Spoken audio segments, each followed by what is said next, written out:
Hi guys, this is one of the very few times I'll be setting up for a video, but I wanted to show you how to correctly put on a fentanyl transdermal patch. I have this, and then I also buy these separately, and what this is it's just a way to make sure that your patch stays on, because the sticky part's not that sticky.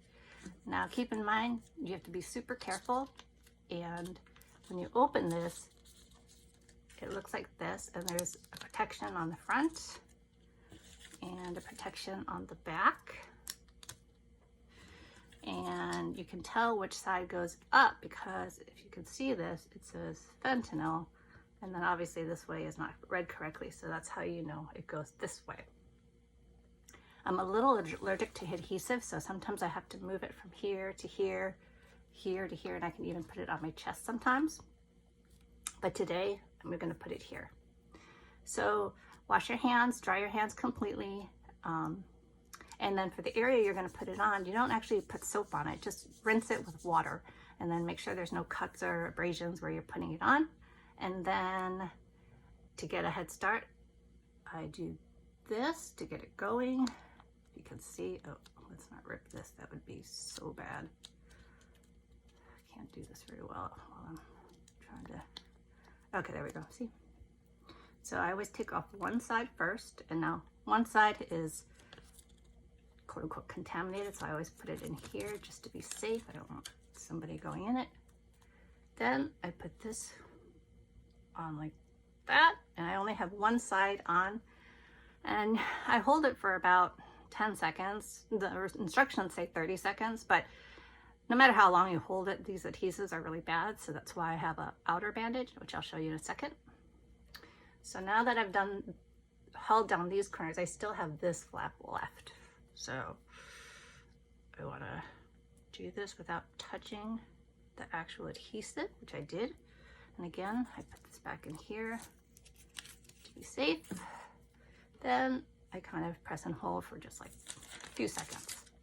While I'm doing that, I've opened my sterile strips, which I just buy on Amazon. It's a sterile dressing. And I've always put this fentanyl empty one in here, face down, just because, I don't know, I don't want people seeing that I'm taking fentanyl. And then how this works is you take this top part off. Okay, so then you're stuck with this. It has pre-cut edges on one side here.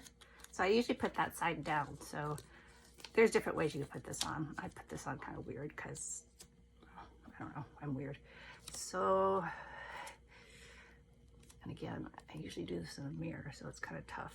But just make sure you get all corners.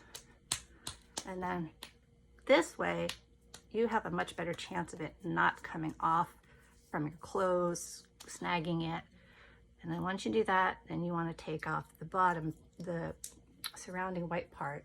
And again, hold down the edges while you do this because they start to curl up. These are fentanyl patches that last 72 hours. So you change it every 3 days. And now it's on, and then you just start to feel it. I'm just kidding. No, that's not how it works. So then you, basically, the first time you put it on, it's going to take probably your second or third patch before you start to feel anything, and you have to titrate up. I mean, you can't start at a high level, and they won't let you anyway. You have to start at the lowest level and already be what they call opioid dependent, which means you've been on opioids for quite some time, because otherwise you can OD. This is actually not, you know, stuff to play around with. You know, I've heard horror stories of like medics getting an overdose because they grabbed a patient, put it in an ambulance, and it had a fentanyl patch on it, stuck to them, they didn't know, and all sorts of crazy stories. So just be careful. And then when I'm done with this after 3 days, you peel it off, and then you fold it in half so the adhesives are touching each other, and you flush it down the toilet. I didn't like that idea because I think of animals and stuff, sea animals getting all high. No, but seriously, but that's what you're supposed to do because it's better than in the dump where somebody can accidentally get a hold of it. So now I'm good for 72 hours. Okay, bye. Hope that helped.